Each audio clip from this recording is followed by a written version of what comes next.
Good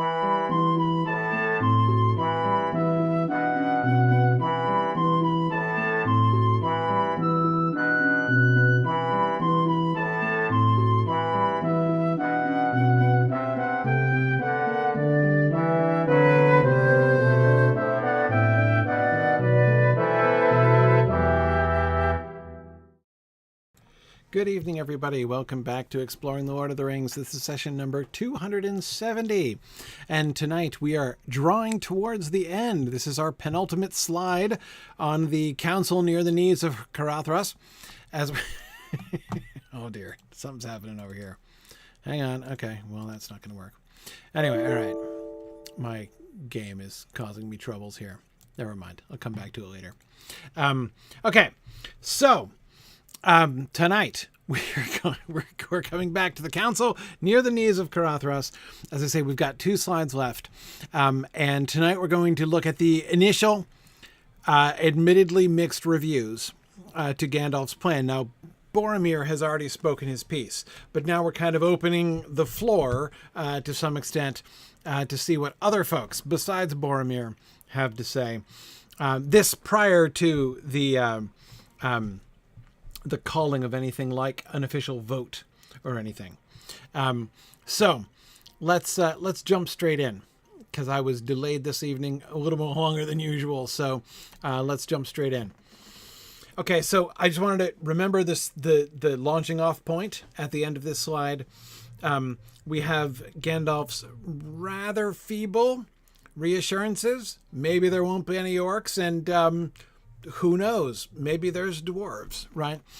But as we were emphasizing last time, the most important thing that he emphasizes is, however it may prove, one must tread the path that need chooses. Okay, Gimli is the first one to speak up. "I will tread the path with you, Gandalf," said Gimli. "I will go and look on the halls of Durin, whatever may wait there, if you can find the doors that are shut." "Good, Gimli," said Gandalf. "You encourage me. We will seek the hidden doors together, and we will come through. In the ruins of the dwarves, a dwarf's head will be less easy to bewilder than elves or men or hobbits. Yet it will not be the first time that I have been to Moria. I sought there long for Thrain, son of Thror, after he was lost. I passed through, and I came out again alive." "I too once passed the Dimril Gate," said Aragorn quietly. "But though I also came out again, the memory is very evil. I do not wish to enter Moria a second time." "And I don't wish to enter it even once," said Pippin. "Nor me," muttered Sam. All right. Okay, so we have Gimli's enthusiastic response. "I will tread the path with you, Gandalf. I will go and look on the halls of Durin, whatever may wait there, if you can find the doors that are shut." So, all right, so what do we see in his response? He's expressing his willingness. Now, to some extent, Gimli's also kind of, in his second sentence, kind of taking himself out of the voting, right? In a sense, in that he says, "I will go whatever may wait there. Whether there are dwarves there, whether there are orcs there, whether it's a complete death trap, don't care. Right? I'm in. Whatever may wait there," which, again, is unlikely to win many others to his point of view at that point. But also, notice that Gimli is has lost the thread a little bit, right?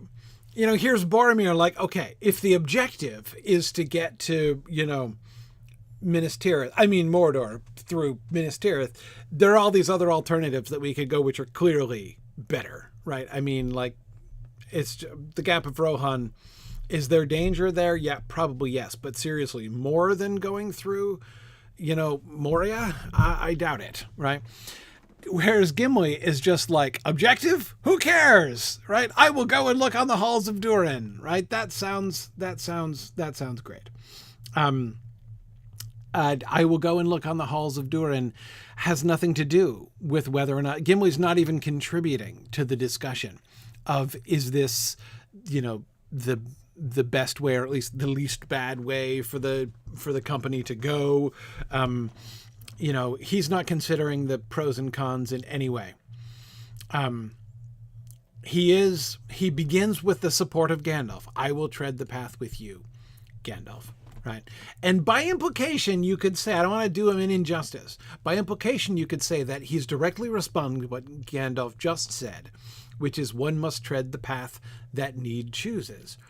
And Gimli says, I will tread the path with you, Gandalf. Like, if need chooses this path, I will. But again, it doesn't exactly have the force of a blanket vote of confidence, right? Like, wherever you lead, Gandalf, I shall go. I have complete confidence in you.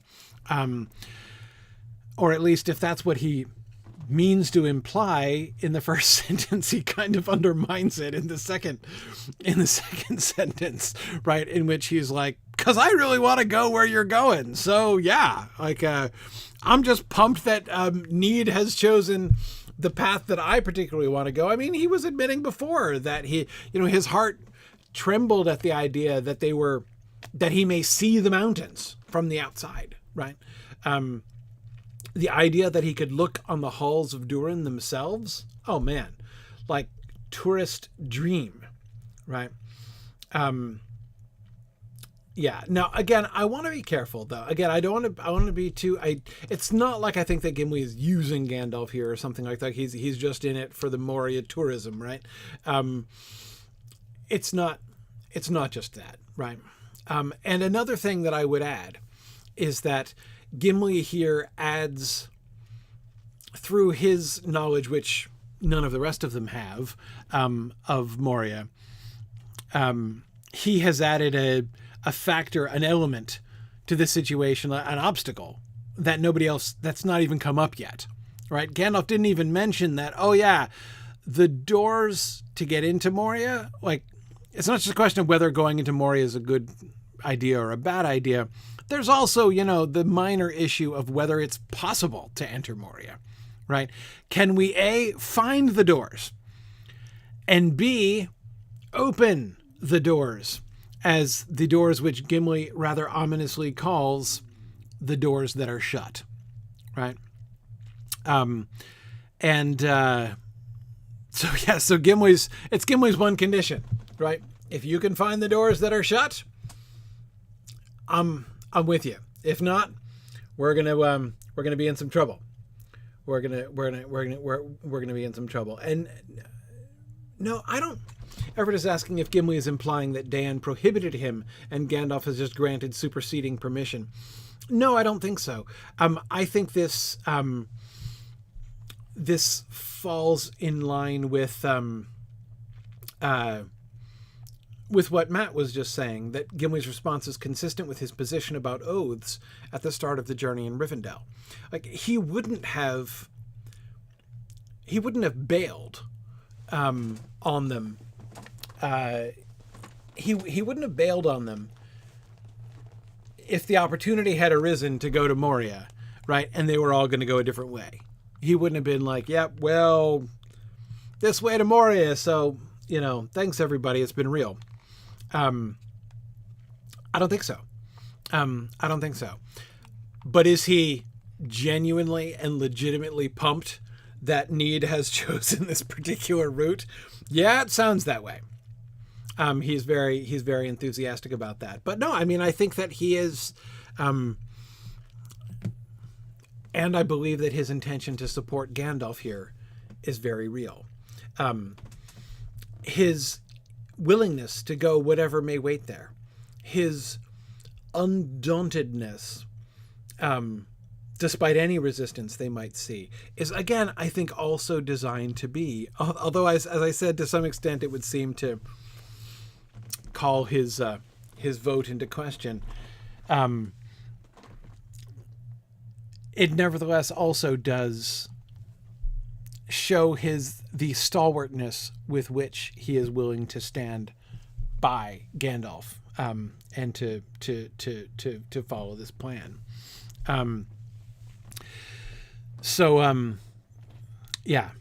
Gandalf's response immediately Yeah, Scott, I agree. I don't want to make it sound like I'm just knocking Gimli or kind of making fun of him or something.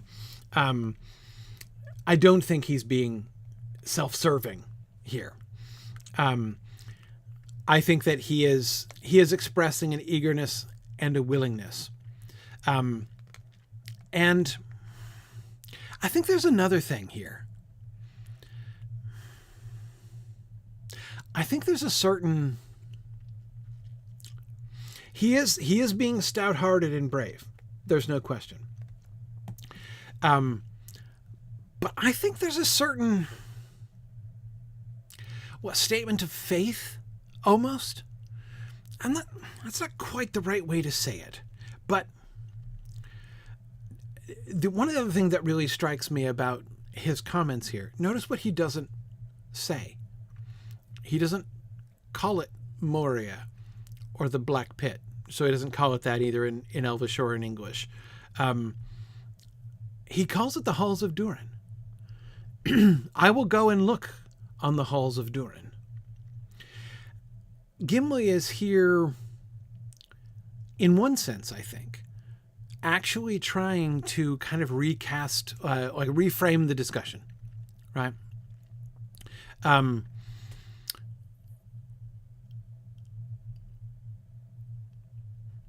Yeah. Do you see what I mean by that?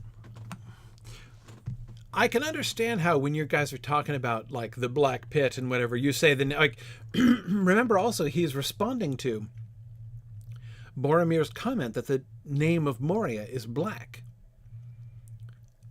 One of the things that I see Gimli doing here is basically saying, no, it isn't. That is not its name. Yeah, some people, Elvish people especially, call it that now, right? But that is not what we're talking. We are talking about the Halls of Durin, okay?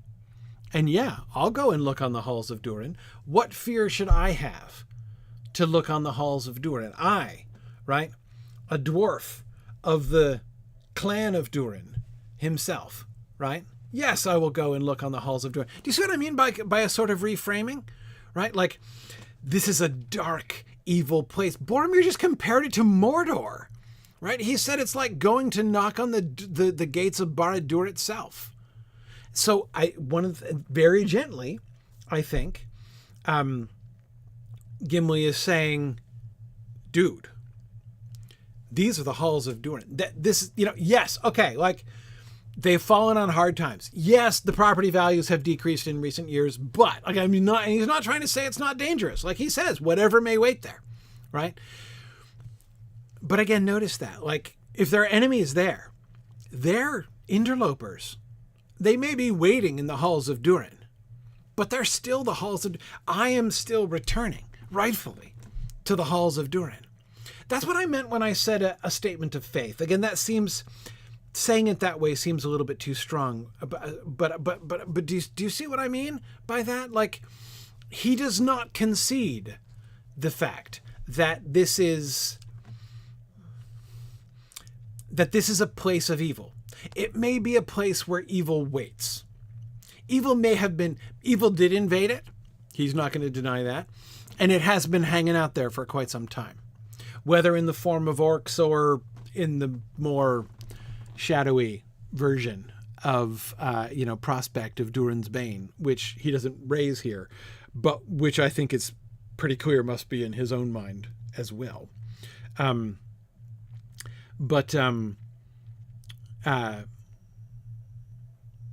Yeah.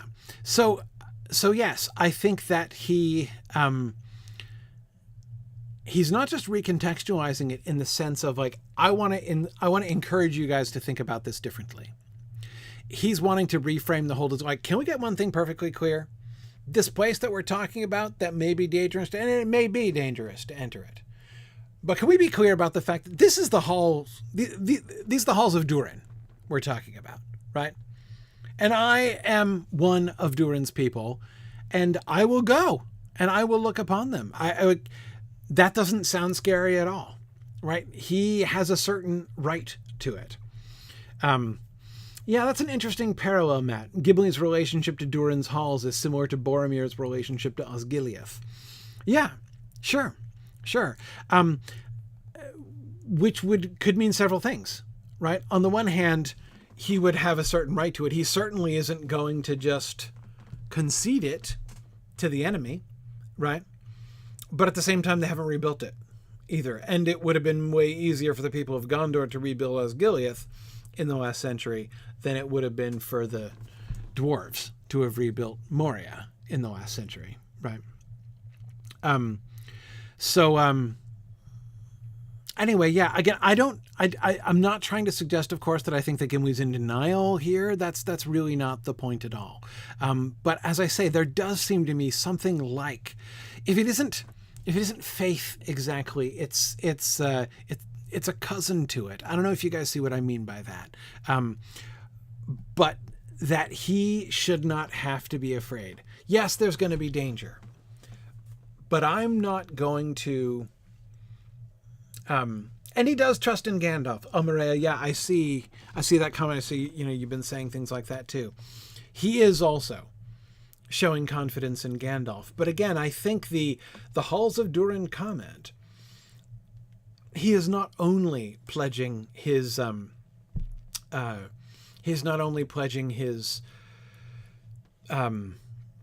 trust in Gandalf's leadership. That will come in just a second, right? That question will be explicitly raised. He is doing that. Omar, I'm not disagreeing with you, but that's not all that he's saying here, right? He is, when he says essentially why, he doesn't frame it as a why answer, but his second sentence is basically explaining. He declares his intention. I will tread the path with you. And then he gives a reason why. I will go and look on the halls of Durin, whatever may wait there. Why am I going to go? And he doesn't say, I will tread the path with you, Gandalf. You are an incredibly trustworthy leader, whom I trust implicitly. Like, that's not where he goes. Where he goes is, these are the halls of Durin we're talking about. Of course I will dare to tread that path with you, Gandalf, whatever may wait there. Because they are interlopers and I am of the House of Durin. Yeah.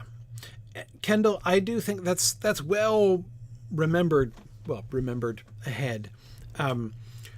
When Durin will stop to look at Mirror a little bit later on the other side of the mountains, right?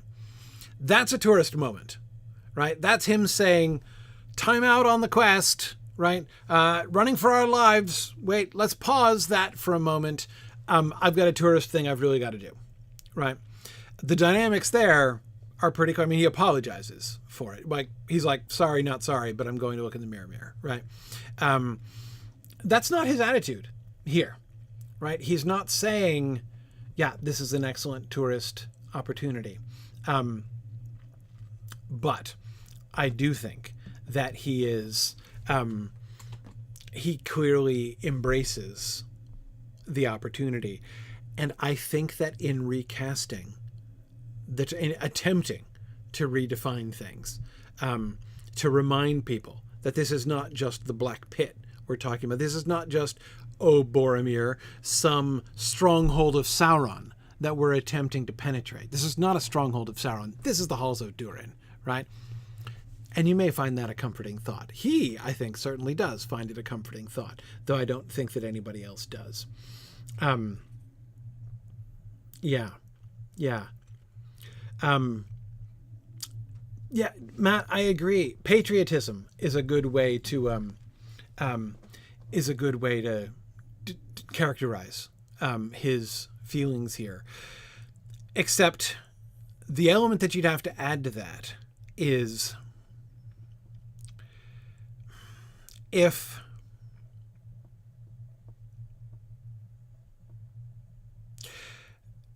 so I'm thinking about patriotism, and Matt, I'm thinking about patriotism in like a World War I context as you were evoking it there, thinking of Tolkien's experience. I'm imagining the kind of expression of patriotism that a French soldier might declare when advancing, like when going behind German lines, right? And saying, I am not going to be afraid to go over there because I am French, and that is France, for crying out loud, right? Yes, the Germans are currently waiting there, right? But I am not going to be. Do you see what I mean? Like that seems a kind of a closer sort of parallel, right? That's the getting at the attitude that I hear from Gimli here, right? Not that he thinks he's going to be magically protected, like not that he thinks that everything is going to be safe. I mean, again, he presumes Balin to be dead and all of their people. So, that who went with Balin. I mean, so again, it's again, it's not an article of faith, but something like that kind of an expression of patriotism, even a sort of stubborn patriotism. Yes, exactly. Matt says the feeling everyone ascribed to the Belgians. Yes, exactly. That seems to me Gimli's attitude here, right? Don't talk to me about, Nazi occupied territory, right? This is Belgium, right? And I am Belgian and I belong there. So don't you tell me, right? No, that seems to be a big part of his stubbornness in calling this the halls of Durin. And again, he's not being delusional, he's not, but I think that that's an important, element of what he's doing and how he's kind of recasting that there. Now look at Gandalf's response to Gimli. Good Gimli, you encourage me. We will seek the hidden doors together, and we will come through, right? So the first half of his paragraph here, of Gandalf's speech, is addressed to Gimli, though it's addressed to Gimli in a very self-conscious way, like very, very aware of the fact that it's a public performance, right? I mean, he's talking to Gimli, but he's totally talking to everybody else too, right? We will seek the hidden doors together. You can almost give like sort of paraphrase of what he is wanting the hobbits to take from his sentences here, right? You encourage me. Like aside to the hobbits, you should be encouraged also by Gimli's boldness and bravery and willingness to help. We will seek the hidden doors together. Aside, you see, I will have expert help. Like now you're not just relying on me alone. There's a local expert here as well, right? And we will come through. Gimli, we will come through, right? He is expressing confidence here in Gimli as well. We will seek the hidden doors together and we will come through. Together, we can do this, right? But of course, he's also saying to everybody else aside, we're not going to die, right? His expression of confidence. This is not a doomed thing. Gandalf, I believe that Gandalf feels confidence here. He believed. He said that his heart told him from the beginning that they would end up going this way, right? He had some kind of instinct, some kind of intuition that Moria was the way that they should go. And he didn't know why, and he clearly didn't feel strongly enough about it to insist on it. He gave in to Aragorn, and they tried to cross over Caradhras, right? Had he felt really convicted about his intuition, he'd have just insisted from the beginning, right? I think that Gandalf does feel, for that reason, I think that Gandalf now feels, in one sense, on safe ground. Safe ground in that he is confident in what he is. I'm contrasting here. Compare and contrast Gandalf and his running of this discussion with Aragorn running the discussion at Parthgalen, right? There are two different leaders who feel two very different kinds of ways about their own confidence in what they should do and why they should do it. At Parthgalen, Aragorn is genuinely uncertain what he should do, what is the best road to take. He is divided in mind. We'll get there, right? Gandalf is not uncertain at all now. He was sufficiently uncertain, or he was sufficiently sort of lacking in confidence, I guess, that he gave in to Aragorn, right? But now he feels that his initial judgment, his initial intuition has been confirmed, and he's ready, right? He's ready. He is confident. But the hard part is going to be convincing everybody else that it's the right thing to do. And that's what this council is all about. He can't just spring it on him, right? He can't just be like, so off we go. Don't ask any questions, right? He knows that asking them to enter Moria is going to be a big ask. He knows this. But I don't think that he has any doubt. Sometimes, I don't think he has any doubt that this is the right thing. That this is the right thing to do. Yes, yeah. Nancy says definitely a what should be shall be moment. Yes, absolutely. Yeah.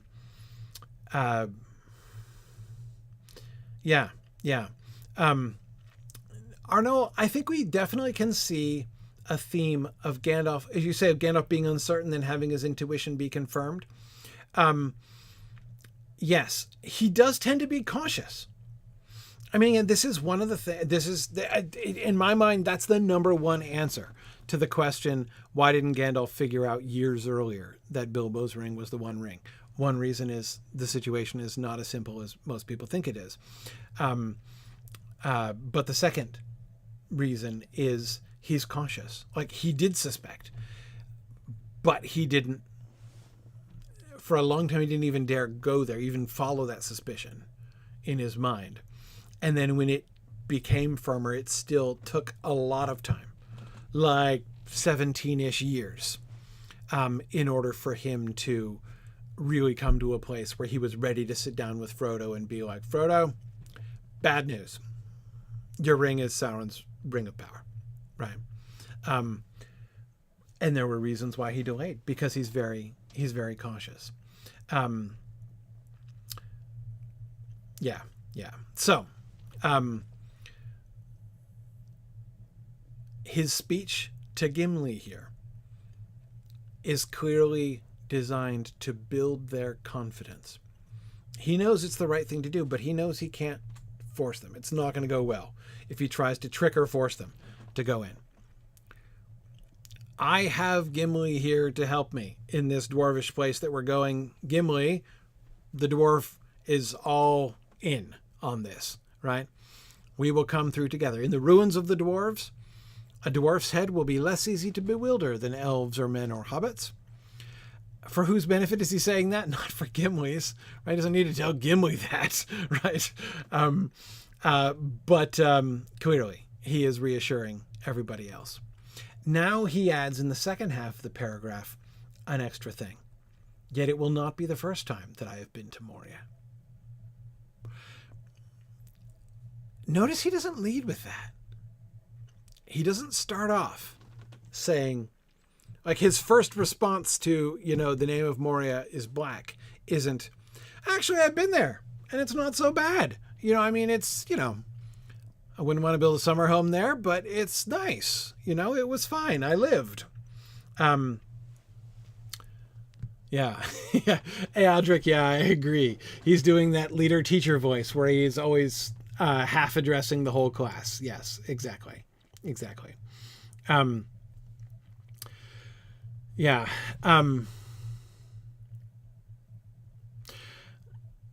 Yeah, Cal Elros, welcome, by the way. I It's a really good question. Trying to think if there are any sort of hidden providential benefits to having tried Carothros first. Um, yeah,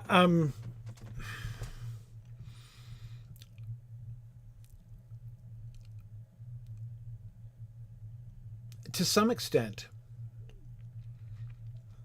So again, think of Gandalf's position here. On the one hand, um, Gandalf is, he says, and I don't see any reason not to believe him, that he had that intuition that they would end up going by Moria. Um, so you can say, why didn't you insist on that before then? Why did we almost face, why did we face death in the snow? The answer, of course, was Eric. I mean, he was not only indulging Aragorn, but he was respecting Aragorn as well. You think Aragorn doesn't realize that maybe trying to cross the Alpine passes in January might be dangerous? Like, pretty sure Aragorn knew that, right? I mean, he said that he knew that. He said that he thought every option they had was horrible. But remember also Gandalf saying that, if you bring a ranger along with you, and especially if that ranger is Aragorn, you ought to listen to him, right? And I think in part he was following his own advice. In addition, he, Gandalf, that is, think of what the intuition is basically telling him. Like, okay, so there are basically two ways. I mean, he's in his own mind already ruled out Boromir's other two suggestions, the Gap of Rohan and the Southern Road. So he's like, realistically, we've got two options. We either go over the mountains or under them, as he said at the very beginning. And to everybody, the road under would be like the obviously worse road, right? I mean, it's between those two, even in January, there's a road, there's literally a highway, right, that goes over this path. I mean, it's not exactly a, 6-lane interstate, but it's definitely, it's the main road.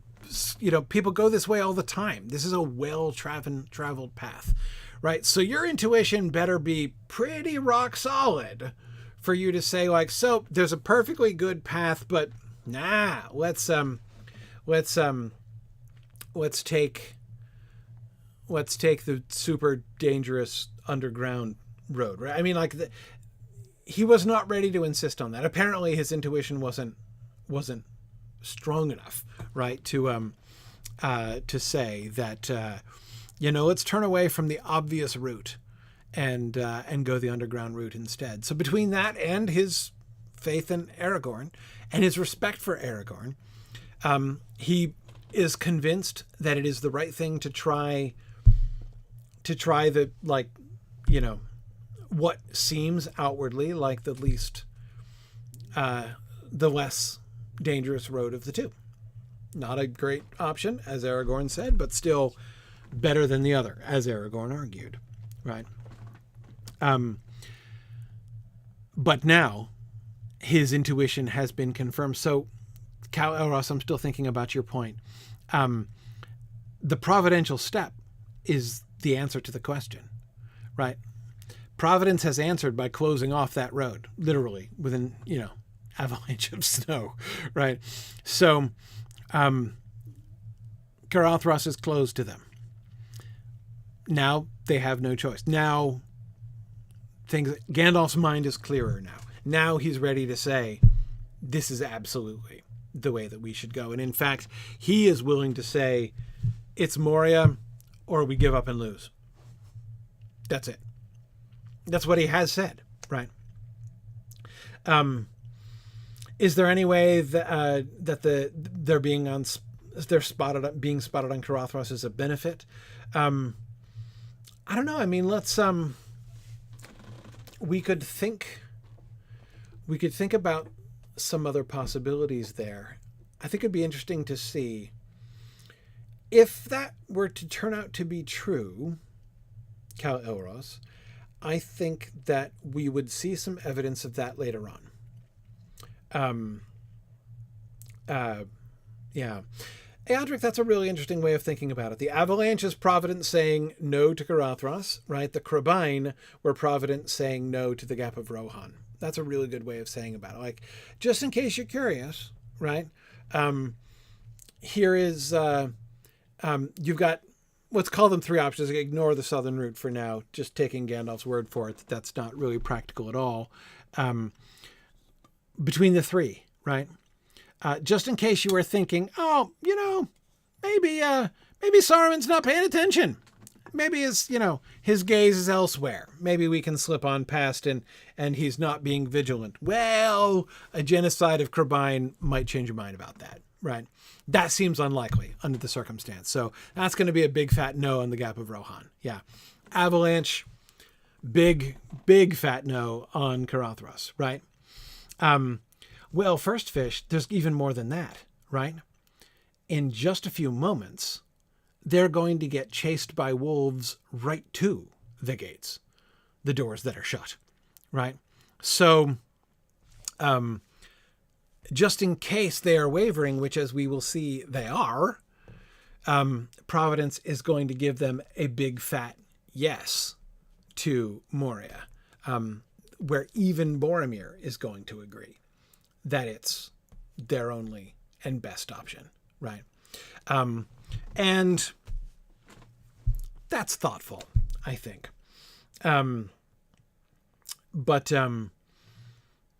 Yes, Green Great Dragon, you're right. And as soon as they cross the threshold of Moria, the Watcher's going to shut them in. So, just in case they had second thoughts, yeah, they're gonna get, by the time they're sitting there in the dark inside of Moria, they will have gotten a very great deal of guidance along the way here, right? Gandalf's intuition will have been borne out for everyone to, like, nobody can argue with it anymore after that. Yeah. So that's the main way in which I see Providence, I think, pretty clearly at work in this whole scene. Does it have other possible effects? Are there other ways, like, and Cal Elros, I assume one of the things you're thinking of is what we see in The Hobbit, right? Where something leads them to go in a different direction, and then they find out later on that if that hadn't happened, right? If they hadn't been kidnapped by the goblins and come out in a different part of the mountains, had they actually succeeded in crossing the pass, then that would have been horrible, right? Because they would have then, like, totally gotten lost in the woods, because that's that path was, like, leading to destruction, and this kept happening to them, right? Until it turns out, as we're told at the beginning of chapter 10, I think it is, in The Hobbit, that they end up coming in barrels, right, by the only path that was any good. So it turns out the only path that was any good to get to the Lonely Mountain was, like, via the inside of a barrel right down the river, though that wasn't precisely how they drew it up at the very beginning. So yeah, we will see how that goes. So Kurtzimus, 2 questions about did I say they were taking barrels to Moria? Not what I meant, if that's what I said. They get to the Lonely Mountain by the only route, but which is by barrel. Why do we believe Providence is in charge of any of this? Primarily following the promptings of Gandalf and Elrond, especially of Gandalf. Gandalf is the one who draws our attention to this, by that thing that he says where he can't speak any plainer. Gandalf believes that these events, he states explicitly the belief that these events are being orchestrated by some power that is a power beyond. That is a power beyond the enemy and his ring. And I think that that really begins a whole sort of line of, like, once you follow Gandalf's prompting there, and you start thinking in those terms, you can begin to see these patterns, and Elrond and Gandalf's words and decisions begin to make much more sense, including things like what Gandalf just said. One must tread the path that need chooses and stuff. Yeah, definitely Elrond, but especially Gandalf. Yes, agreed. Yes. Yeah.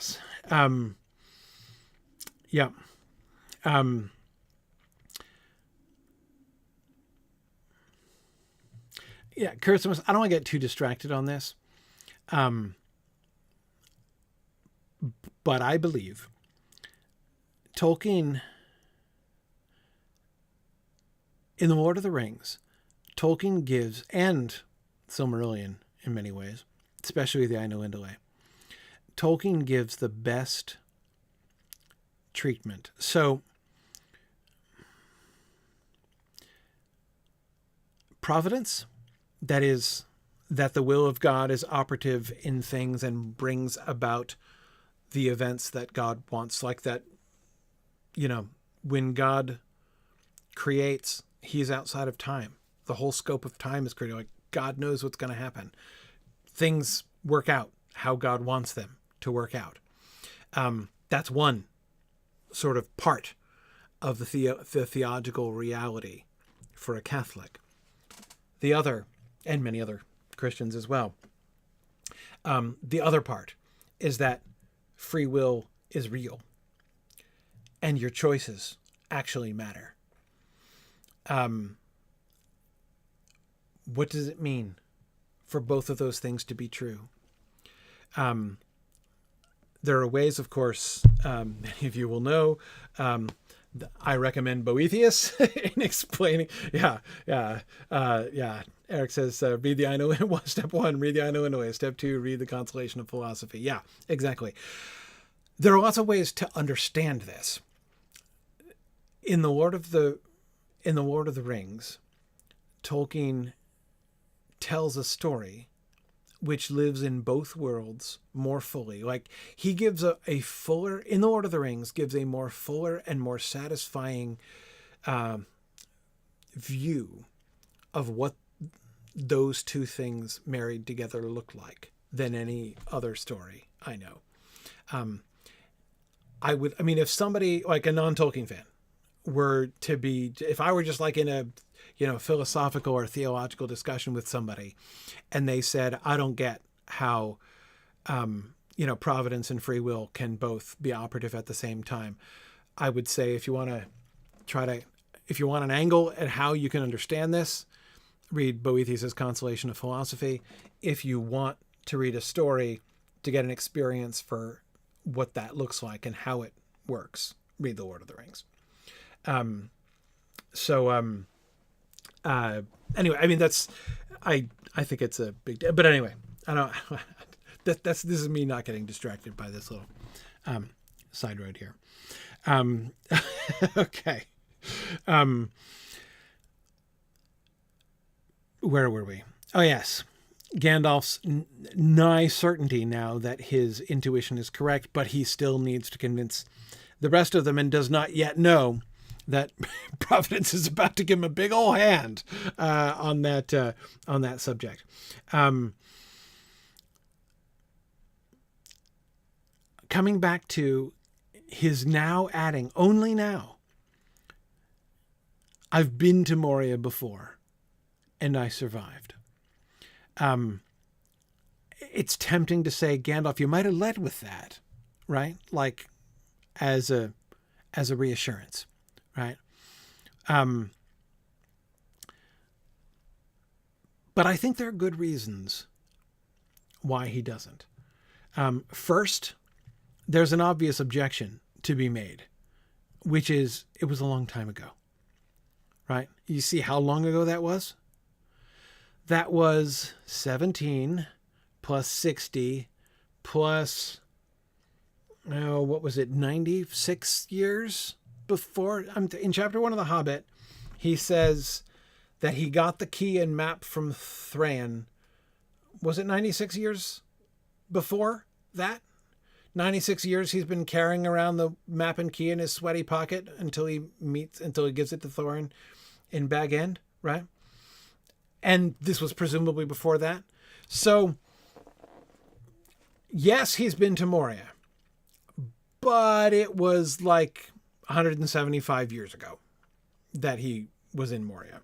So it's not exactly,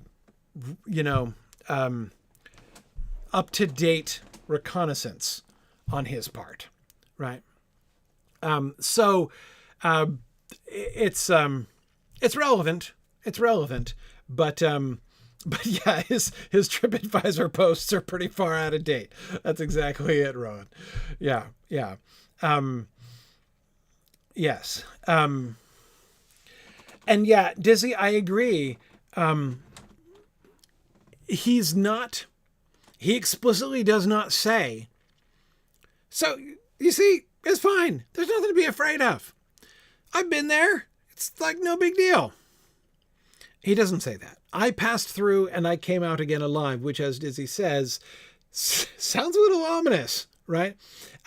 Especially when, as Dizzy recalls, we actually remember that he may he may possibly be putting his perfect record at risk there on that particular score, right? Well, Gandalf, 1 out of 2 times in Moria isn't bad, I guess. Yeah. 100 years ago, last Thursday was right. Thrain, your father, went away 100 years ago last Thursday. So it would have been after that. So somewhere between 177 years ago and then I think it was 96 years. That number's in my head. I might be wrong.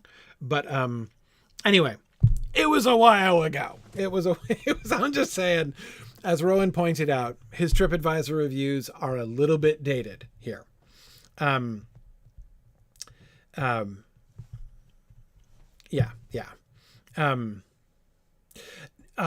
so he says, I sought there long for Thran, son of Thror, after he was lost. Because that's where Thrain was going. He didn't get there to Moria. He ended up in Dol Guldur instead, which is not at all what his destination had been, right? So he eventually tracks him down in Dol Guldur, but he doesn't go seeking him there first, right? Aragorn adds to the dubious votes of confidence. I too once passed the Dimril Gate, but though I also came out again, the memory is very evil. I do not wish to enter Moria a second time. Do not recommend, right? Yeah.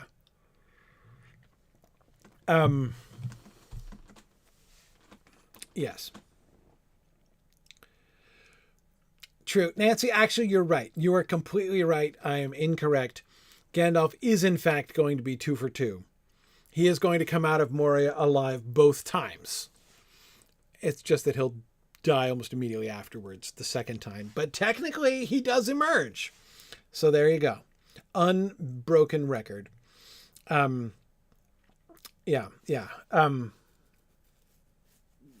Okay, right, great. Fourth Dauntless says, according to Appendix B, Gandalf entered Dol Guldur in 2850.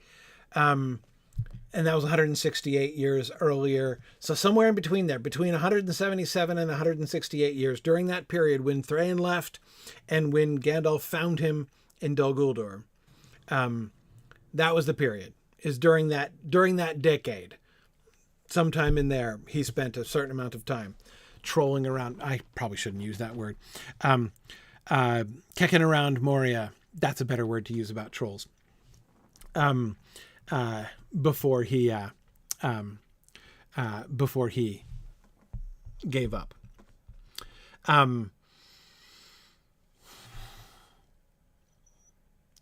Why did Aragorn go? Yeah. No idea. He never says. Aragorn does not like talking about this. I mean, remember, Frodo was intimidated by how freaked out Aragorn sounded when when Aragorn was talking about this, right? The urgency in his voice, begging him not even to mention it to everybody else.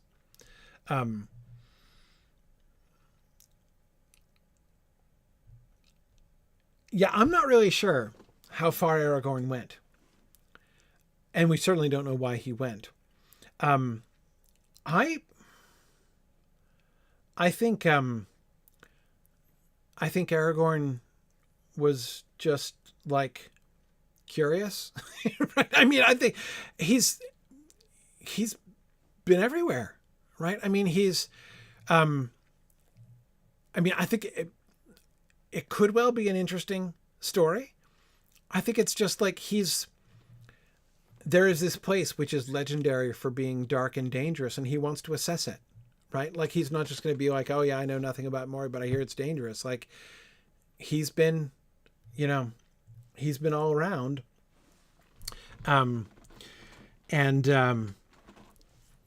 He wanted to check it out.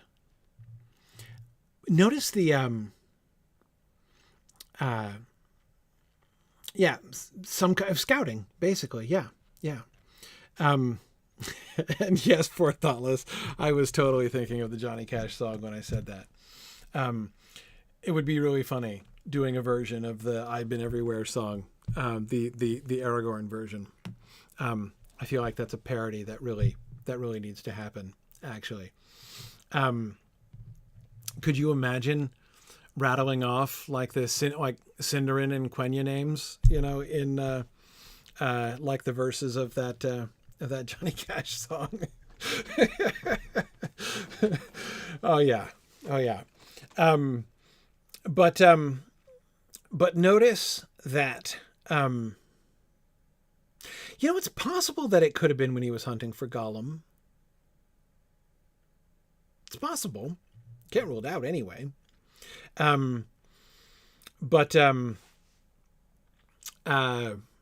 Anyway, notice he speaks rather cautiously.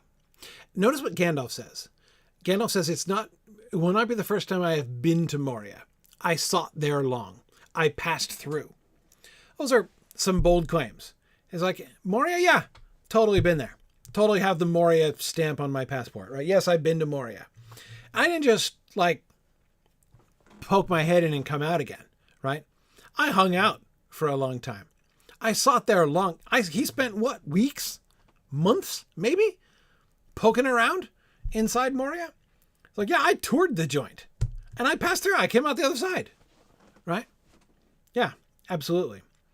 Notice Aragorn by contrast. I too once passed the Dimril Gate, but though I also came out again, the memory is very evil. I do not wish to enter Moria a second time. He doesn't say, I've been to Moria. I passed through.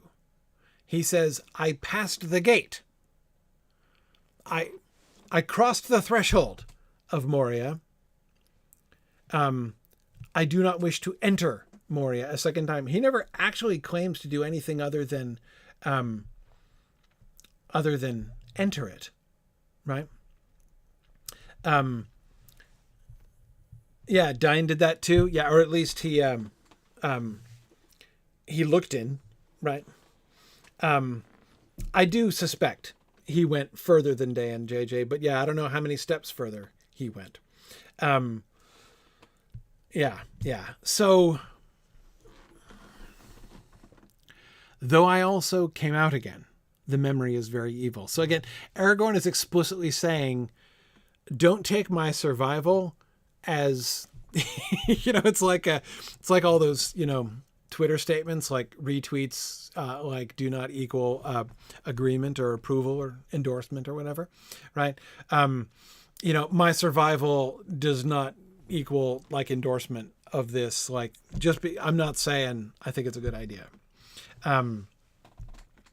Yeah. Ooh, Matt, that is a really interesting. Matt's throwing out the really interesting paper topics today. That would be an interesting topic. Compare and contrast Aragorn's reaction to the Dimril Gate and the Paths of the Dead, set alongside Gimli's reaction to the Dimril Gate, or to the Moria Gate and the Paths of the Dead. Yeah.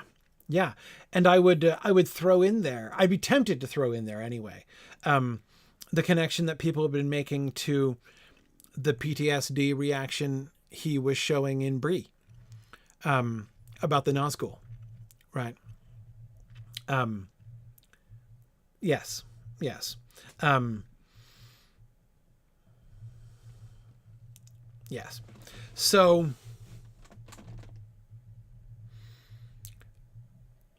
both of them, Gandalf will say this explicitly later. Aragorn is saying it explicitly now. Both of them entered from the east, from the Lothlorien side. Um, that's where the Dimril Gate is. Um,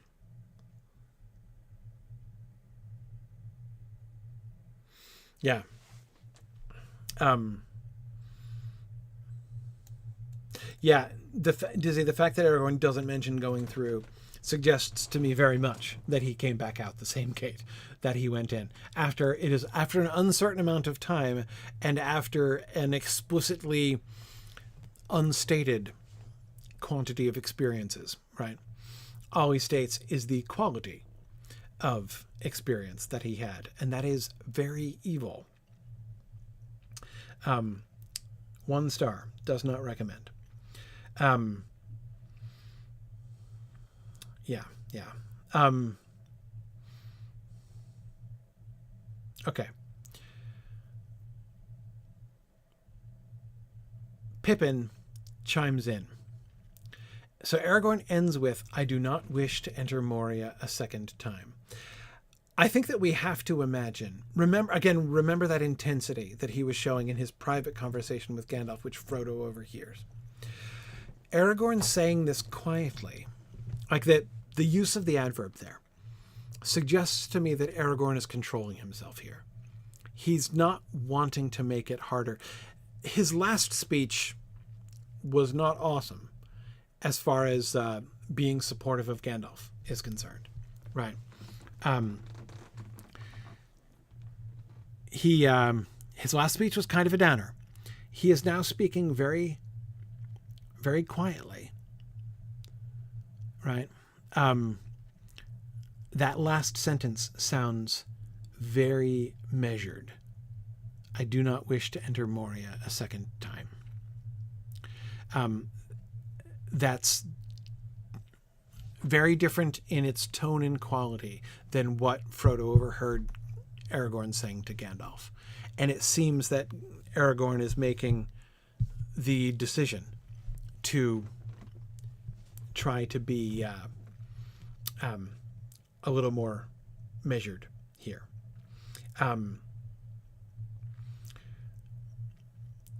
Pippin seizes upon it and says, "I don't wish to enter it even once," which, by the way, this is like low-key one of my favorite Pippin sayings.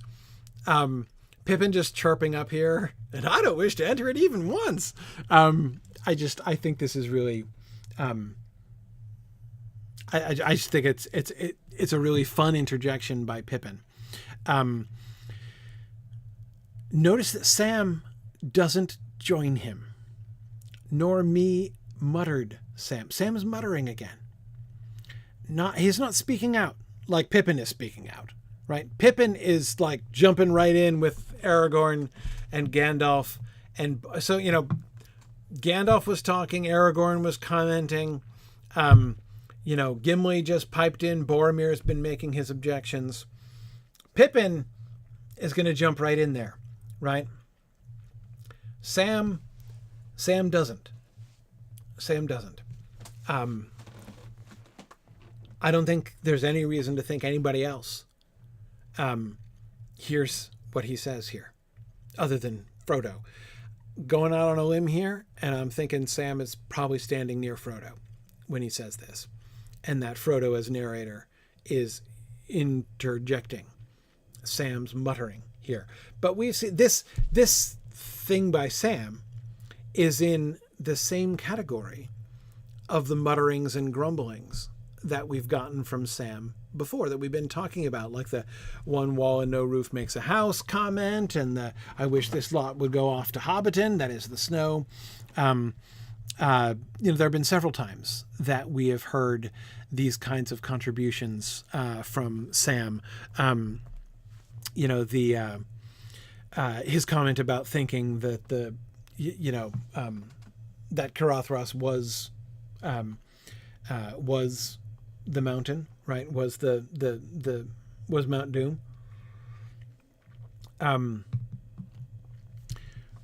this passage actually, I think, helps me. It helps me to understand. I've been kind of struggling to understand the significance of Sam's mutterings. That is, of what's good about Sam's mutterings. One of the things that we've been talking about is that we can see him kind of giving voice to things that Frodo can't himself say. But this, I think, is really, this is the thing that I think is really revealing to me. And it's revealing to me because he could just say this out loud, but he doesn't, right? Now, that could well be, I'm sure, part of the issue there is that he doesn't want to put himself forward, right? I think it's pretty safe to say that of every single member of the party, with a possibly including Bill, that Sam has the least leadership ambitions of any of them. Sam is the least person in the entire party to claim any, right or duty to make decisions for the party or contribute to decisions for the party. I mean, you think about it, it's a pretty blue-blooded group, right? Aragorn's the wizard who's in charge. You've got Aragorn, the uncrowned king. You've got Boromir, the captain general of Gondor. You've got Legolas, the prince of Mirkwood. You've got Gimli, not exactly a prince, but, of a very important family. You've got Merry and Pippin and Frodo, all of whom have significant positions within their own culture, sure, but maybe not so much in the wide world. But yeah, I mean, exactly, Bricktails. Aside from Sam, everyone else is aristocracy or full royalty. Something like, it's not exactly fully, but yeah, something like that. I mean, Sam, but it isn't just that. It's not just his social position. It's also his character, right? Sam's humility.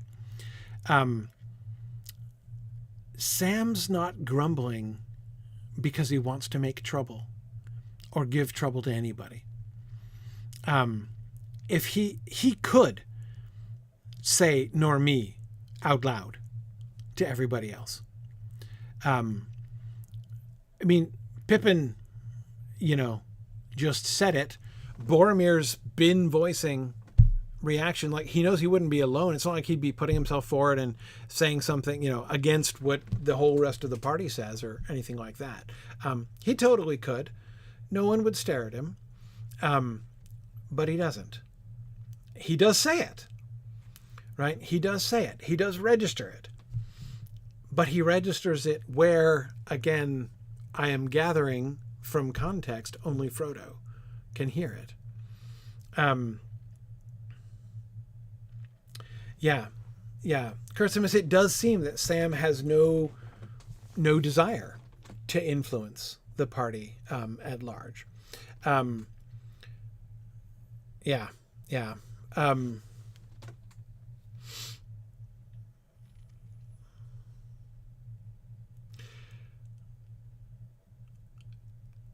That is an interesting point, Dizzy. I hadn't been thinking about that, but you're right. It is interesting that Pippin says wish, not want. He's echoing what Aragorn just said. And Aragorn, again, I think was speaking very carefully. I do not wish to enter Moria a second time, which is very far from saying I refuse to enter Moria, right? And it's not even the same thing as saying, I really don't want to go into Moria, right? He's saying, I don't wish to. Like, it's, this would not have been my choice, right? Is what he's saying, which is clear. Like, Gandalf already said that, right? Exactly. He isn't saying that he won't go. He's just saying that he does not wish to enter it a second time. Pippin's repetition of his phrase, I think Pippin is, I think, not, this might shock you. I don't think Pippin is being careful about his words here. I think that he's just kind of taking Aragorn's words and lobbing them out, right? I don't wish to enter it even once. He's not quite turning it into a joke. I mean, it isn't a joke, but it is very Pippin. I think that's why I like this. When you have great affection for someone, and when they do something that is just like very them, it's not like it's a good thing or anything, but it's just something that is like so them. It like leads to this like upsurge of affection, right? I feel that way. Like that statement, and I don't wish to enter it even once, is such a very Pippin statement that it makes me feel this upsurge of affection for Pippin.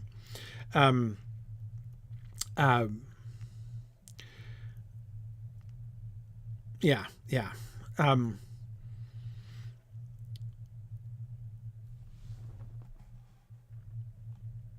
Okay, I was going to go on to the next slide, but I'm so not, because A, we're out of time, and B, because the next slide is long.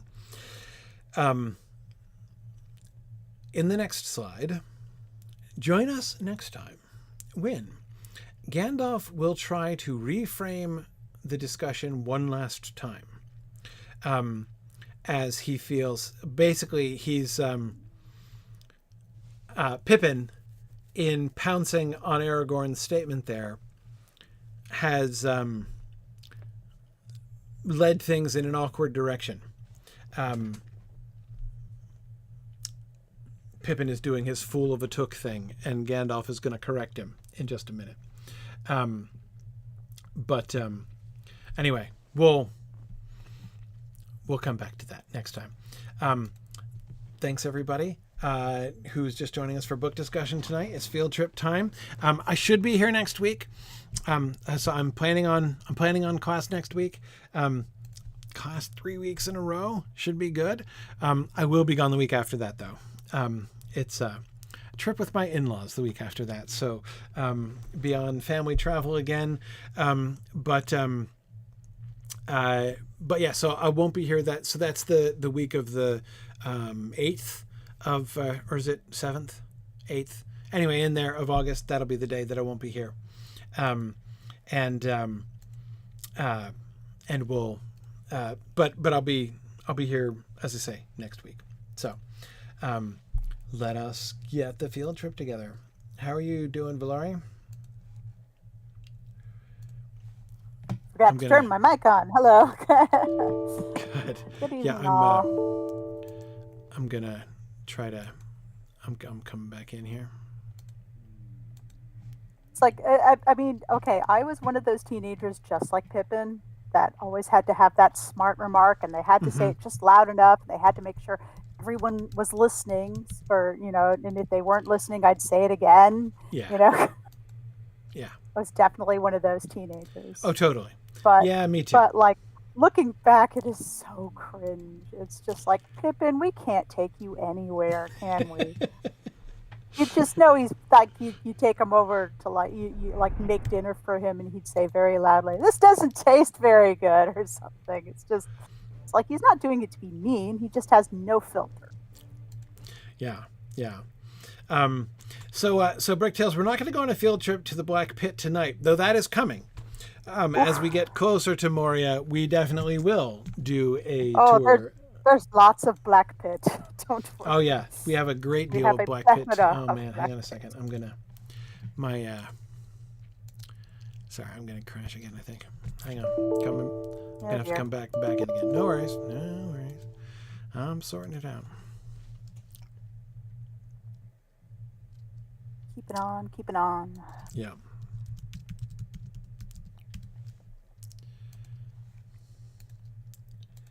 There we go. Okay. But it's also really funny because Pippin's throwing cold water on the Gandalf, going, see, some of us aren't Debbie Downers. Some of us want to go in the black pit.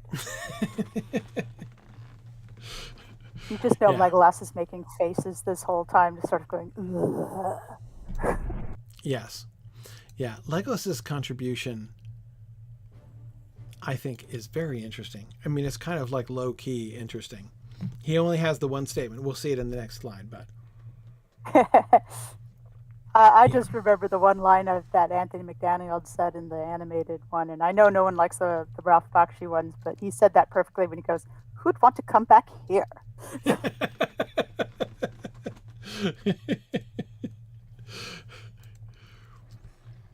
There are some interesting things in the Bakshi version. I like both the Bakshi and the Rankin Bass. Peter S. Beagle's script is the best script adaptation. It's a really interesting script. He kept all of the good humor. He was really good at getting to the meat of every scene. Mm-hmm. Mm-hmm. All right. Well, back to Skurlock Farm, because we found that there's like a world of ruins that still await us. Oh, yes. In southern Cardolan. Quite a lot of Skurlock. Yes. So, but we are nearing the end. We may perhaps have only one or two more field trips start off here in Skurlock, but okay. So we're going down. Sedgemead is the land that we had entered there. After finding those fascinating, what seemed to be faux Paleolithic ruins erected by the people of Cardolan. I mean, we found what seems to me almost incontrovertible evidence that they were putting up their own, like, imitation, well, not ruins, but like burial sites. Yeah, basically. Yeah, they were aping the old. Yeah. The old. Which is just, so I'm going off in this other direction, vaguely other direction. Actually, hang on. I should probably go over this ridge now that I'm looking at the map, because we're going to want to come down on the other side of that inlet. We've never been down this way before, so let's try this. Right? This is, yeah, that's more or less where I want to go. Okay, hang on. So there's a little inlet. We could swim down. In theory. It's slow, though. Let's keep going. Let's go over the next ridge, Tim. All right. Okay. So yeah, the construction of the, let's not call them fake, because again, it's not like we're trying to claim they were charlatans trying to, pass off fake Paleolithic ruins to gullible tourists or something like this. The point is, they were doing their own reconstructions. Like, they were building, this sort of Paleolithic grave sites on their own lands. Yeah, exactly. Nouveau.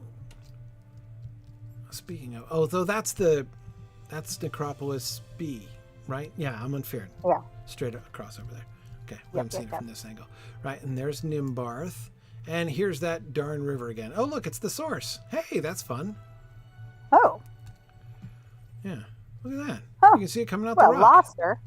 Yeah. Yeah, I've almost never seen that. Source of a river in Lotro. Can we get up here? To drink facets from the dirty ground. No, we can't. We can't get up there. Okay, no problem. Just keep going around. And hope we don't clip through the boulders. Oh, well, there's that. Yeah. Okay, and this is good context. There's Karanost, right? So we can see where the big old city in the middle was. And in context, actually, how many ruins Yeah, can we you got the see light from for it here? today. It's right. It's both daylight and not raining, so it's a great day. So just over the rocks, I can see off to the left there, we can see the bell tower / lighthouse tower of what's it called, Nimbarth, down there. Hmm. And so that means, so we've got Nimbarth over there, and we've got Karanost over there. And so in these hills of Sedgemead that we're in between, we can see, well, a number of things. We can see one. Well, let's go over to those little ones over there. Since we've already come this way so far, we might as well carry on. Hmm. Oops. Okay, good. That wasn't as big a cliff as I feared. And off we go Just towards. big enough. Yeah, just big enough. Oh, these lovely crunching ankles. Mine didn't actually. I didn't. I was. I fell off Oh, at please just the wait right. up for the rest of us. Oh, okay, right. Yeah, everyone else limping along after. Yeah. Poor horses are. Okay, they were somewhere in this direction. Oh yeah, I see one. I think. Yes, I do. Okay.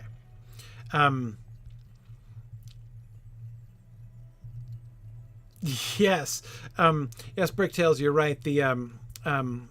The picturesque movement of landscape architecture in especially the early 19th century actually was when that was really like Byron time, right Oh around yeah, there, yeah. where you'd build The fake ruins in your garden and a tumble down house. And yes, sometimes Nancy hire a hermit to live in a dilapidated hermitage on your property just because it was picturesque. tear down the old grove to build a Grecian temple. Yes. It makes me Actually, there was a think guy who did that in the 1990s in Hampstead Heath. He was the CEO of a washing up powder company, and he wanted to make a replica Roman bath in the middle of Hampstead Heath. this doesn't surprise me. Completely barmy.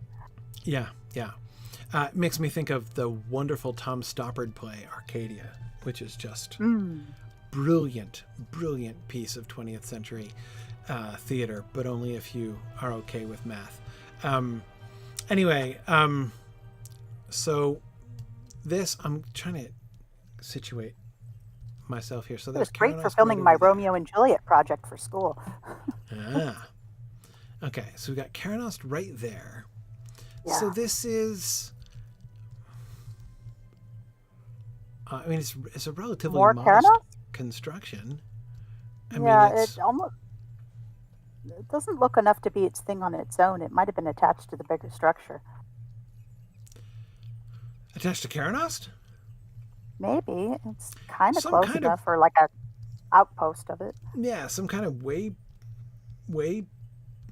post or truck stop or something on the way. Yeah, You know, last gas till Karanos kind of deal. Hmm. I mean, this could have been a tower. It's not round, but that doesn't mean it's impossible. It could be like a watchtower with a little gazebo area in front. That seems like de rigueur around here. Yeah, I was thinking the sort of U shape of the pillars, because it's not just an incomplete circle, because you can see the way that this runs. This is running straight here. Yeah, feels like the guts of a stable. Yeah, maybe. Yeah, I'm going with truck stop. Yeah. I'm going with truck stop. And because this fragment probably belonged to the building, I think, before it fell off. Mm-hmm. Right? And there's a little, so that would have been, that's the road leading right to Karanos that has those columns next to it. So for those who are coming in, that's the south road. That's coming up from Tharbad. So folks who are coming up from Tharbad, they put up a colonnade, here as you're going, because here you'd be going right under the city. Remember, this part of the city too, by the way, is the luxury resort part of the Karanos, with the, like you could just see the swimming pool, the swimming pool area and stuff. So I think that this road would have been part of the fancy approach from Tharbad in the south. I don't know how much tourism business they did, from like Gondor or whatever. But Tharbad would have been occupied. Uh, well, the necropolis certainly is a tourist attraction, so there'd Well, probably be yeah, this big locally for pilgrimage road. sure. Yeah, Yeah, this yeah, looks like a pilgrimage road, or what's left of it. possibly. Um, okay, now we get this Tell other tales wall to over each here. other about local bakers and millers. Yeah, tonight is just going to be herring around Hedgemead, pursuing ruins we see from a distance. So this is a Hedging road, around the sedges. right? Well, this is not a road. This is a wall, walling off this Yeah. gap in the hills. There was presumably a gate here, though the wall's been wrecked, as if, like, it got broken in a siege and then left that way. Why were we doing that? What, Maybe is the there something supports up are here made that of we're wood. protecting? I'm trying to figure out why anyone wanted so badly either A, to get through that gap in the hills, or to prevent anybody else getting that through the gap in the hills. Tolls. Tolls? But for people going where? To the necropolis? Well, they have a spa there, so apparently they're loaded.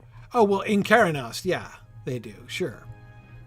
But there wasn't a spa at the necropolis. That would have been unthematic. Oh yeah, no, Karanost, yeah. Yeah. Well, yeah. I don't know. That follows with Egyptian temples, but you remember, half of the stuff they don't actually know what anything's for. They're making it up as they go. Yeah. Oh, and of course, Jade is completely correct. This is that we're on the back side of the wall right now. You can tell by the crenellations at the top. So, Yeah. so it was that's why I was riding up in this direction, because I'm trying to figure out okay. who was up here.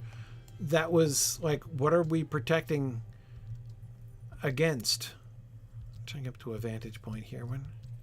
Any hints from the landscape? Whoa. Well, what's in the? More ruins in a lake down there, it looks like. Yeah. Gotta go check that out. But, yeah, I had no idea what's up here. It's weird, because it's a really thick wall.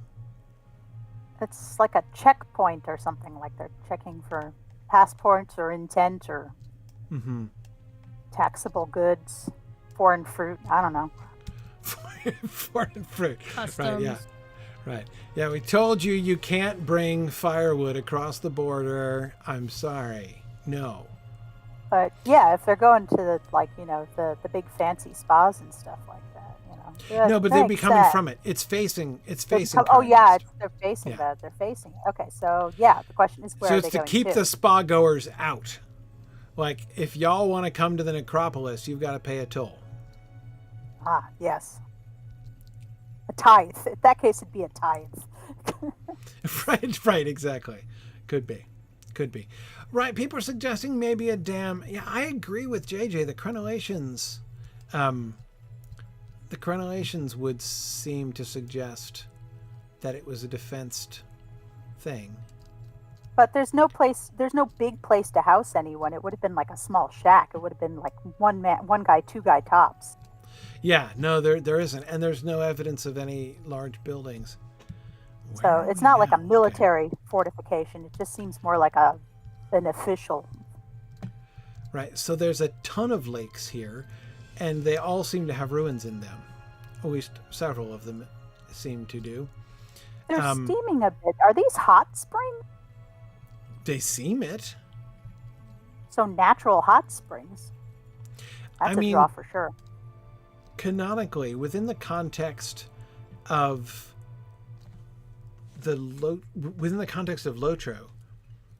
it's, well, what season is it here? It's going to be like late summer, early fall, because this is a starter area, or near a starter area, which means it's taking place, as Frodo is setting out. In September-ish, right?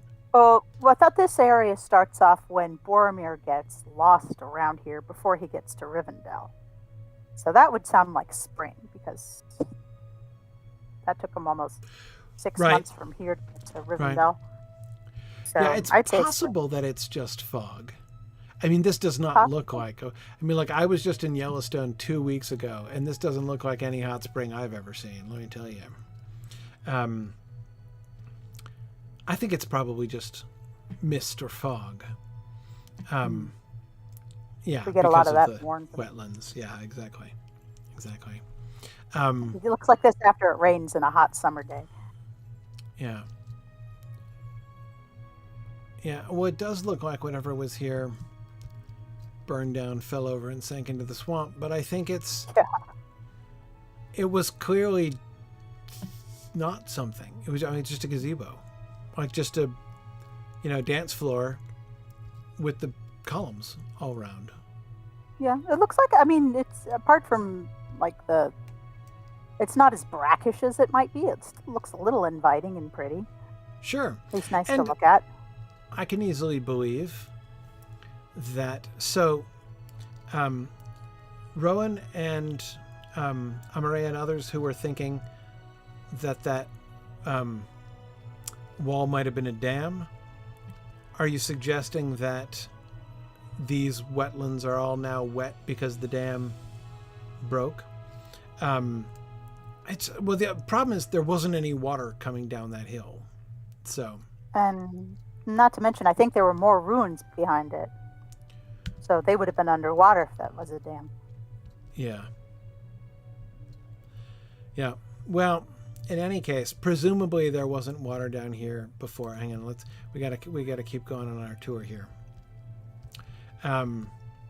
What else would you do to make a marshland easier to inhabit other than like some sort of pump? Well, it's weird because marshland this does not appear to be, right? We're in rocky hills here, primarily. I mean, Yeah, I technically, guess these are like tarns, aren't they?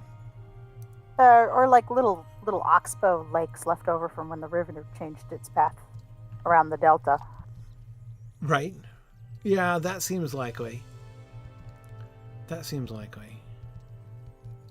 But yeah, nothing that I'd call a lake. It's more of a pond. There are little ponds everywhere, left over from the river changing its course over the years.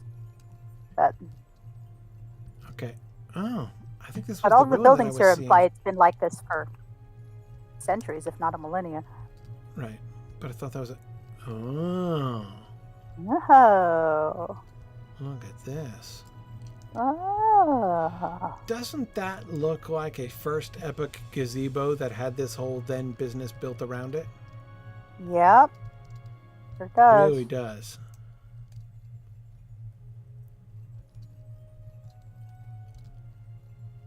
Unless there are Cartolingin towers on this, which I'm not seeing, just stars. Yeah, I'm not seeing anything yet. Okay. Pretty unadorned. Yeah. The main edifice is. Yeah, the main edifice is quite plain. I mean, it's got that characteristic blue stripe. And Yeah, but it looks like some of the barracks we've seen. Yeah, I agree.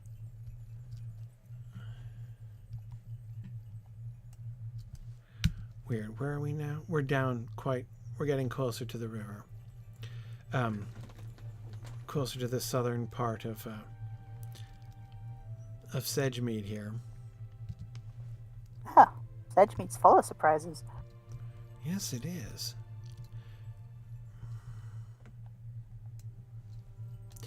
All of these things that we're seeing, all of these old structures in Sedgemead, all seem to be sort of isolated individual.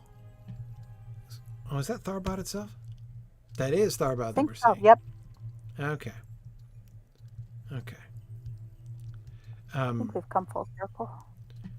Yeah, well, it's right around the south here. Yeah, Nancy says the wall back there looks almost brutalist compared to the gazebo. Yeah, I mean, it's especially compared to the gazebo. I agree, it's very stark. Let's see, and that is that's we only saw barracks like that up at like Angmar and stuff. Yeah. What is going on here? Whoa. Yikes. Looks like a Numinos. Yeah, a little bit. Really Well, with interesting the tower. yeah. Oh yeah, it's got those flutes on the side. This Hmm. isn't the one we saw last time, was it? This is a different one. No, no, I thought it was my first thought. I'm like, we haven't come back around to Nimbarth, but no, you can see Nimbarth It was off in the pretty dark distance. too. Oh yeah, yeah, yeah. This is It's that strange I bell tower again. that's Nimbarth right over there. So Oh we're yeah. so we're right down on the river. Where are we So the exactly? top's Okay, cut right over off. here, right on the other side. So, um, it looks like you see the little bay that those offshoots Uh huh. create between Nimbarth and Yes. here. This Hmm. looks like almost like a sister city kind of deal to Nimbarth, right? Like they have the Yeah. two different settlements, each one with their Yeah. cool decorative tower. Yeah.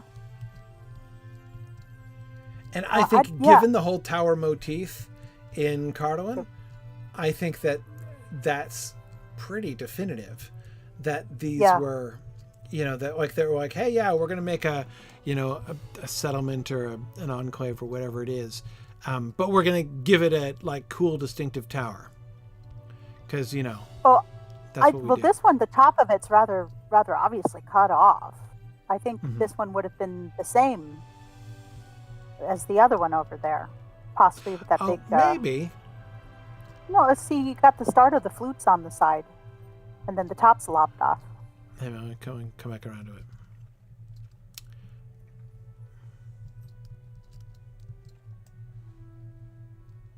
Oh yeah, I see it from here. I was Hmm.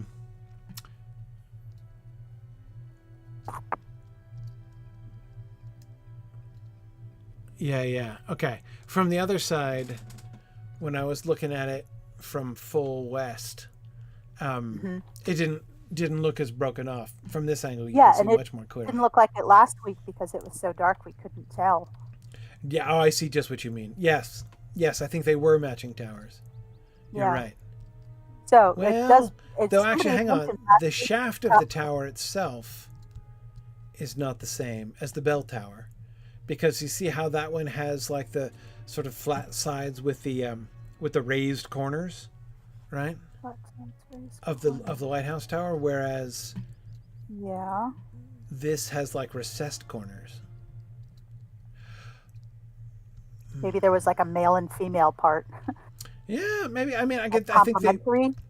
but yeah, they do seem like they're meant to correspond with each other for sure, Yeah. or My big correspond to each question is, other. do you think there was a big bay at the top? Because someone had mentioned there might be a beacon or something on top because it Yep, looks like a place to have a pyre or a beacon. yep, And would this yep, one would have had that too? yeah, possibly. Yeah, Look around, possibly. see if we can find the remnants of it. So many bits here. Yeah, this This is place just keeps going. yeah, this is huge. Um, and notice this place. It doesn't even get a flag on the map. Hmm.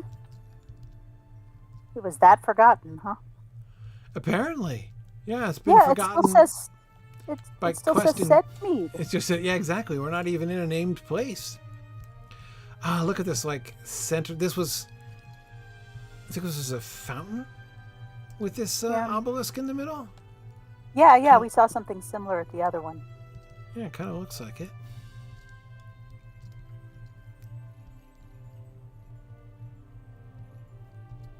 Yeah, you can see the rim of the fountain is buried underneath all this bracken. And there are the tower markings on the door. Yep, there we go. Yeah, yeah. Well, we knew we'd find it here. It was the barracks we weren't so sure Oh, for about. sure. Yeah, yeah. Yep. Okay, so that's really interesting. So they built these two corresponding little towns or complexes down on either side of this inlet, which is weird because the inlet doesn't seem to be used. Like it doesn't go anywhere. Like there's, but whatever. It's interesting. I mean, I Maybe guess that's why nobody found it and named it or remembered yeah, its name. maybe. There was no reason to go here. So we got Nimbarth and Humbarth. Yeah, yeah, exactly. Nimbarth and non-Barth. I don't know, but On Barth. um, Yeah. Anyway, so Sedgemead looks like it was. So one of the things that's most interesting to me about this element is compared to other places like Ruddymore or up on the South Downs. Up on the South Downs, we saw occasional ruins, but they were more isolated and they were smaller and they seemed to be mostly towers. Whereas Yeah. here, and like out in Ruddymore, we saw the occasional like hunting lodge, right? But very little else apart from Garverad, right? That one big city with the one very prominent tower. Yes. Down here in Sedgemead, we've seen huge, and I mean, even like up to what's it called over here? This Everstead over by the Trollshaws, and then Nimbarth, and then Nonbarth, and then the rest of all of these other places in Sedgemead, which are huge and really nice. Like there was, palace. Yes. yeah, this is where money lived, I think, back in the day, down here in Sedgemead by the river. You're still part of Cardolan, but you're close to the road, right? It's easy to get to Tharbad and from thence down towards Gondor. So there, it would have been in that way. Like, I mean, it's way inconvenient for the Northern Realms, but that's okay. We're Cardolan now. We've separated off from like Anuminus. Who wants to go to Anuminus or Fornost? We want to go down to, Gondor and whatnot. But yeah, it's much more. It's not exactly densely settled, but it's there. There were so many ruins here, and so many of them show signs of significant homes and villas, essentially down here in Sedgemead, and that I think here in Sedgemead and up in Caranost is where all of the old money of Cardolan lived. As opposed to Tirn Gorthad, where they were particularly crazy. Though again, let's not forget the reconstructed ruins down here in Sedgemead as well. Yeah. Not to mention the relatively local necropolis features.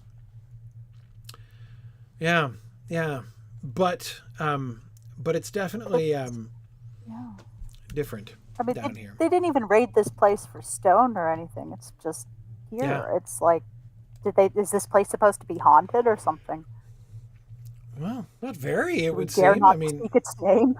not compared to most of the other haunted places we've been, some quite nearby. Yeah. But yeah. Interesting. Okay, so we found where the like peaceful settlements of Cardolan were. You've got the both the towers in the northern part of the South Downs and up at Tirn Gorthad are all about defense because the enemy was to the north there. Ruddymore just seemed to be mostly wilderness and largely abandoned outside of Garverad.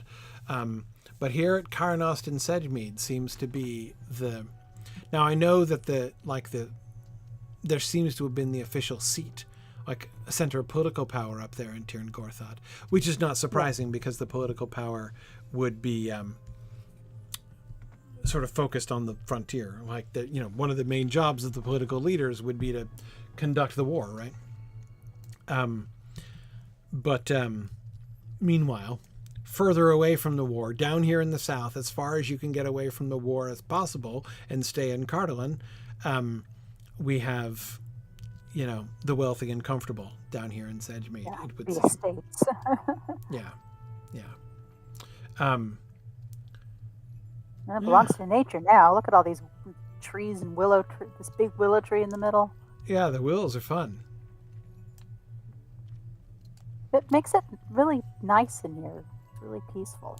Yeah, reminding us of Maybe that's how, why no one's here. This isn't the scary, blasphemous Cardolan that everyone knows. Yeah, this is they don't want it to get on the map because then tourism will get out of control and the peace of the countryside will be wrecked. All right, Or so next time the Go ahead. peaceful place just makes them sad for how it all ended. Right. True. Okay, so next time we'll head to we'll head down to Tharbad. Yeah. Let's check it out at last. Absolutely. All right, very good. Well, thanks very much for joining us. Thank you, Valori. And we'll see you guys again next week. Tharbad next week. Pretty exciting. I've been Yeah. wanting to go to Tharbad and Lotro for years and years and years, and I'm finally going to go next week. So, pretty awesome. Awesome. Thanks, everybody, and have a good night. Bye. Bye now.